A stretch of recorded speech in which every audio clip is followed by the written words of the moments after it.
Okay, first one is primary function. என்ன சொல்றாங்க, planning வந்து ஒரு பிரைமரி ஃபங்க்ஷன் சொல்றாங்க, ஒரு பேசிக் ஃபங்க்ஷன். என்ன பண்ண போறோம், it is a work pillar one. அதை வச்சுதான் நம்மளுடைய அடுத்தடுத்த work we will build it out. Second one is mental exercise. இதுவா அதுவான்னு ஒரு பெரிய கன்ஃபியூஷன் முடிஞ்சு நம்ம இதுதான் பண்ண போறோங்கிறது ஒரு கன்ஃபர்மேஷனாவே நம்ம என்ன செஞ்சுடுவோம், ஒரு முடிவை நம்ம எடுத்துக்கிடுவோம். 12th முடிச்சதுக்கு அப்புறம் we will have so much of doubts. என்ன டிகிரி பண்ண போறோம், நெக்ஸ்ட் ஸ்டெப் என்ன பண்ண போறோம், அப்படிதானே? படிக்கும் போதே நமக்கு இந்த டவுட் எல்லாம் இருக்கும். இந்த மார்க் எடுத்துக்கிட்டோம்னா நம்ம இதைதான் போய் படிக்க போறோங்கிறத தெளிவா முடிவு பண்ணி வச்சுக்கிடுவோம். ஸோ அதோட கொலாப்சேஷன், கன்ஃபியூஷன் எல்லாமே அங்கே என்ன செய்யுது, அவாய்ட் ஆகுது. தென் கோல் ஓரியன்டட்.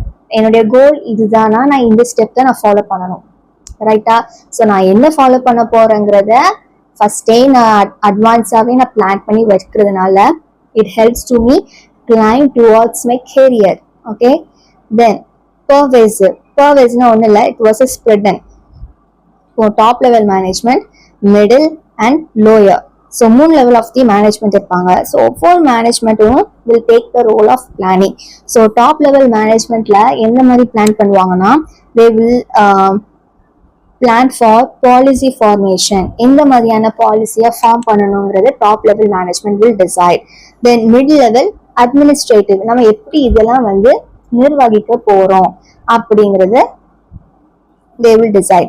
Then lower levelல எந்த மாதிரியான ப்ரொடக்ஷன், குவாலிட்டி அண்ட் குவான்டிட்டி, எந்த மாதிரியான ப்ரொடக்ஷன் நம்ம கொடுக்க போறோம், எந்த விதத்துல காஸ்ட் நம்ம வச்சு கொடுக்க போறோங்கிறது they will decide it out. Then continuous process.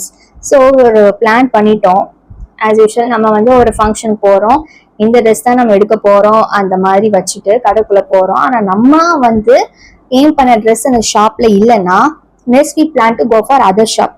தவிர அந்த ட்ரெஸ் நம்ம அதோடைய என்ன சொல்றது, நம்ம பிளானை ஃபுல் ஹோல் பிளானை கேன்சல் பண்ண மாட்டோம்.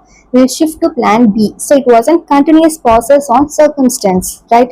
Then integrated process na integration ஒன்றும் இல்லை, join. Okay, so joining all the hands. So department எடுத்துட்டோம்னா ப்ரொடக்ஷன் டிபார்ட்மெண்ட்டாக இருக்கட்டும், மார்க்கெட்டிங் டிபார்ட்மெண்ட்டாக இருக்கட்டும், they will all join to all hands together. They will all in together. Okay, அவங்களுக்குள்ள என்ன ஒரு கான்ஃப்ளிக்டும் இருக்காது, புரியுதா? ஸோ இந்த மாதிரி ஒற்றுமையா இருக்கிறதுனால அங்க எந்த ஒரு பிரேக் டவுன் வராது. பிரேக் டவுன் வந்தாலும் they can adjust it. Then forward looking. சொன்ன மாதிரி தான், நெக்ஸ்ட் நம்ம என்ன பண்ண போறோம், இதுக்கப்புறம் நம்ம என்ன பண்ண போறோம், யூஜி முடிச்சதுக்கு அப்புறம் பிஜி என்ன பண்ண போறோம், இந்த மாதிரி ஒரு ஃபார்வர்ட் லுக்கிங்ல போய்கிட்டே தான் நம்ம இருப்போம். தென் சாய்ஸ், ஆல்டர்னேட்டிவா நமக்கு நிறைய ஆப்ஷன்ஸ் வரும், ரைட்? பிளான் ஏ கேன்சல் ஆயிட்டுனா we will go for plan B if we have a proper planning.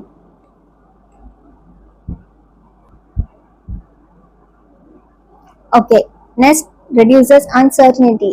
So கண்டிப்பா நம்ம பிளான் பண்றதுனால நிறைய ப்ராப்ளம்ஸ் நம்ம என்ன பண்ணலாம், அவாய்ட் பண்ணிக்கலாம்.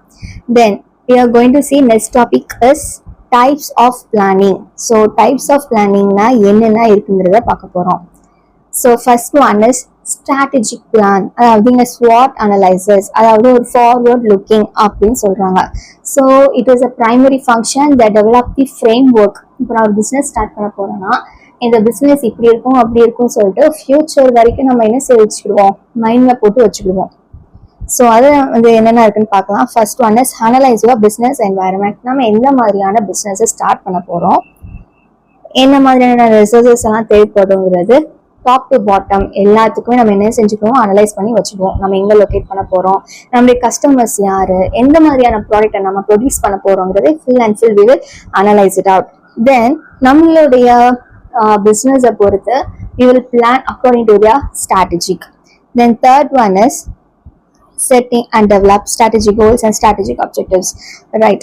So நம்ம வந்து இது அடுத்தது once we forward it, நம்ம ஒரு கோல் நம்ம அச்சீவ் பண்ணதுக்கு அப்புறம் இதை நம்ம எப்படி நம்ம டெவலப் பண்ண போறோம், இன்னும் நம்ம அப்ஜெக்டிவ்ஸ் எப்படி நம்ம வந்து செட் பண்ண போறோம், இன்னும் நம்ம அடுத்து, அதாவது இது என்ன சொல்றாங்க, ஃபார்வர்ட் லுக்கிங், இன்னும் நான் அடுத்த ஸ்டெப் நான் எப்படி போக போறேங்கிறது we will plan it out. Then drill down to development level objectives. Then ஒவ்வொரு டிபார்ட்மெண்ட் கண்டிப்பா நம்மளுடைய ஆர்கனைசேஷன் வளர நம்மளுடைய ப்ராடக்ட்ஸ் எல்லாமே எப்படி ஆகும், பிரான்ச்சஸ் கூட நம்ம ஓப்பன் பண்ற மாதிரி போகும், நிறைய ப்ராடக்ட்ஸா பிரான்ச் ப்ராடக்ட்ஸா we will produce are. So நிறைய டிபார்ட்மெண்ட்ஸ் நம்ம என்ன செய்வோம், ஆரம்பிப்போம். ஸோ அதுக்கு தகுந்த மாதிரியான objectives also provided. Then manage and analyse it perform. So கண்டிப்பாக ஒரு பிஸ்னஸ் வளர வளர கூட என்னதான் வளரும், ப்ராஃபிட்டும் வளரும், மேபி லாஸும் வரும், ப்ராப்ளம்ஸும் வரும். அப்படிதானே, சர்க்கம்ஸ்டன்ஸ் வரதான் செய்யும். ஸோ அதெல்லாம் நம்ம எப்படி அனலைஸ் பண்ணி ஃபியூச்சர்லையும் இந்த மாதிரியான ப்ராப்ளம்ஸ் வந்தால் என்ன செய்வோங்கிறது அட்வான்ஸாகவே நம்ம என்ன செஞ்சுக்கணும், பிளான் பண்ணி வச்சுக்கணும். தென் நம்ம அடிக்கடி நம்ம என்ன செய்யணும், அவருடைய ப்ராடக்ட்ஸா கஸ்டமர்ஸ் இவங்க யூஸ் பண்ணுறாங்களா, ப்ரொடக்ஷன் இன்க்ரீஸ் ஆயிருக்கா டிக்ரீஸ் ஆயிருக்காங்கிறத அடிக்கடி நம்ம என்ன செய்யணும், ரிவ்யூ பண்ணி பார்த்துக்கணும். அது மட்டும் இல்லாமல் ஏன்னா அதெல்லாம் பண்ணாதான் இன்னும் நம்மளுடைய பிளான்ல ஏதாவது சேஞ்சஸ் வேணுமா, இல்லைன்னா இதுவே நம்ம கண்டினியூ பண்ணணுமா வேண்டாமாங்கிறது நம்ம டிசைட் பண்ண உதவும். And second type is tactical. Okay, next நம்ம என்ன பார்க்க போறோம்னா டாக்டிக்கல். ஸோ டாக்டிக்கல்னா என்ன, it is a short term plan. It was என்ன சொல்லலாம், மந்த் டு மந்த், அதாவது 3 monthsலேருந்து ஒரு 2 வருஷம் இந்த மாதிரி ஸ்பெசிஃபிக்காக ஒரு இயரை வச்சு பிளான் பண்ணுறது தான் tactical plan. It was focused on specific department, not for the whole organization. ஒரு ப்ரொடக்ஷன் டிபார்ட்மெண்ட் எடுத்துக்கோங்க, ஒரு ப்ராடக்ட் ப்ரொடியூஸ் பண்றோம்னா இந்த இத்தனை இயர்ல நம்ம என்ன செய்யணும், இந்த ப்ராடக்ட் தான் நம்ம ப்ரொடியூஸ் பண்ண போறோங்கிறது they will decide in advance.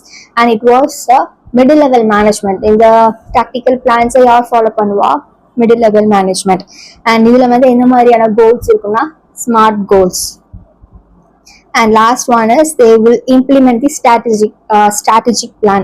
Okay, so ஒவ்வொரு ப்ராடக்ட்டுக்கும் ஒவ்வொரு விதமான பிளானிங் மாறதான் செய்யும். ஃபார் எக்ஸாம்பிள் ரெய்னி சீசன்ல இருக்கும்போது ஏசி ப்ரொடியூஸ் பண்ணுவோமா, கிடையாது, அப்படிதானே. ஸோ ஒவ்வொருத்துக்கும் ஸ்ட்ராட்டஜிக் என்ன செய்யும், மாறும். Third type is operational plan. Okay, next நம்ம என்ன பார்க்க போறோம்னா ஸ்ட்ராட்டஜிக் கோல். அதாவது ஆப்ரேஷனல் பிளான்ல first one strategic goal to actionable. நம்ம இந்த கோல் எல்லாமே கன்வெர்ட் டு ஆக்ஷன். தென் இது வந்து ஒரு ஷார்ட் டேர்மாக கூட இருக்கலாம், இல்லைன்னா வீக்லி பிளானாக கூட இருக்கலாம். இதுக்கு என்னென்னா ஒரு பார்த்தோம்னா specific task, reserves or responsibilities. For example training plan இந்த 4 daysக்கு இருக்கும், ப்ராஜெக்ட் பிளான் இத்தனை மந்த்னு இருக்கும், ரெவென்யூ பிளான் அந்த closing time, closing account opening account இருக்கும்போது அப்போ ரெவென்யூ பிளான் இருக்கும். ஸோ பட்ஜெட் இன்ஃபர்மேஷன் இதெல்லாமே குறிப்பிட்ட நாள்களுக்குள் பண்ற செயல்கள் தான் நான் என்ன சொல்லுவாங்க, ஆப்ரேஷனல் பிளான் சொல்லுவாங்க. ஓகே, ஸோ இது வந்து யார் எந்த மேனேஜ்மெண்ட் லெவலுக்குள்ள வரும்னு பார்த்தோம்னா low level. The last one is contingency plan. So it was referred to as plan B. If plan A is cancelled na it goes for plan B. Okay, so idla sonna mari da alternative course of action. If plan A fails na plan B I will go to go.